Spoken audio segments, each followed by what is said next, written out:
actually invent the game. I didn't invent the mechanics, but I certainly was the person that put it all together and brought it into the public light and sort of nurtured it from the beginning. So creator's not quite right. Founder, I'm like the Abner Doubleday of EDH. The format started with some friends of mine up in Alaska, and they kind of played it casually once or twice, and it was 5 people, each with one of the Elder Dragon Legends as their general. And I moved to Virginia in early 2003, and still had the format in the back of my mind. And when I found a new Magic group, sort of casual groups, hey, what do you think about trying out this format that I brought with me? And they said, sure. And soon it was all anybody wanted to play. I brought it to the Pro Tour and brought some decks with me that I had built and played with some of the judges, and it took off like wildfire.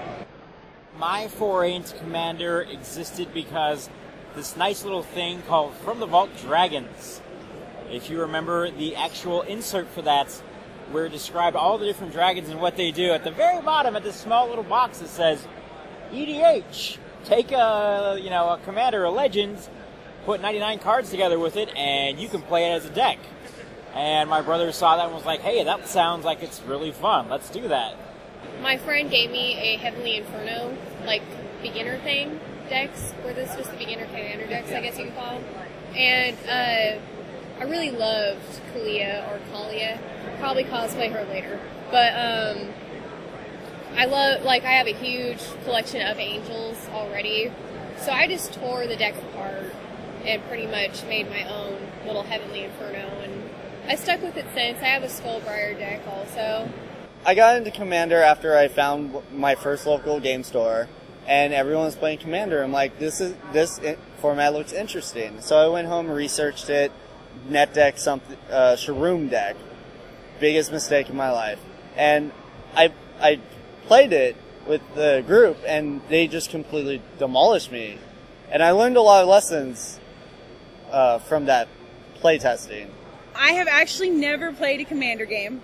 Okay. I know, that's crazy. 20 years of Magic. So finally, my friend Zach was nice enough to build me a Ariella Angels deck. My deck wants to bring the angels, the bitches, and the fire. That's what we're coming at you, right in your face. I've scaled back in power as far as the set your life total cards. Master Sphinx is a no, Soren Markov is a no. I hate playing against those cards, and not just because I play life gain decks. I just think that it makes it too easy to win. And yeah, I guess there's other cards out there that don't set your life total and make it too easy to win, like Triumph of the Hordes or One Shot Robot. But the Soren matches just tend to get in my craw a little bit more than the other cards do. My friend has a red, white, and blue deck, and it's all about taking those extra turns, just getting to that point where he can just keep on skipping everybody. And yeah, that's just been after a while, you're just like, you got another deck, bro. The major no-nos that I have in EDH is playing prison decks. I don't mind playing against permission. Everyone has to play around permission at some point. But playing against something that basically tells you, no, your stuff costs more. No, you can't play this. Or anything that makes it so that you're not playing the game of Magic. The biggest no-no to me is not caring about the experience of the other players. The biggest no-no is actually being a griefer or a fun wrecker. If you're there to make other players not play the game, then I think that's bad. But there are a few cards that when somebody plays them, really, you want to be that guy? I'm a super social person, obviously. I'm the social. Yeah, but so I'm excited. I just can't believe I haven't tried the most social format. I guess I just really didn't. None of my friends ever played Commander, and so they've always played Standard or Vintage, and I just never had anybody to play with. But now that with the age of the internet and Twitter and all that, I've met so many people, and I've started going to GPs like here. So now I decided I must have a deck so that I can learn to play, and I'm excited. If someone was interested in playing Commander and they asked me, I would ask them, what's your favorite color? what type of Magic do you like to play? What characters or cards interest you?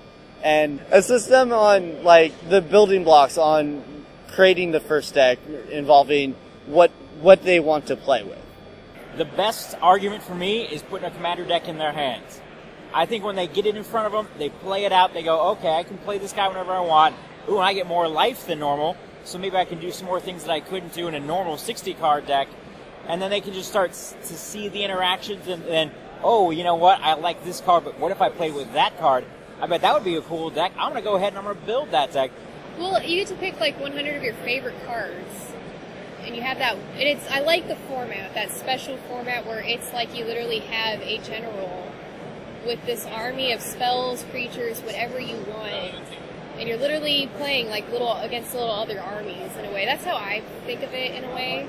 And I like that aspect. I kind of like that. Like you're literally going to go to war. So there's more of what we have. And I think the expanding base is going to get more people infected in the format. We see the next time we see a Commander product, there's going to be unenfranchised people who are going to go, cool, now I can get in, because again, it can be a really daunting thing to start.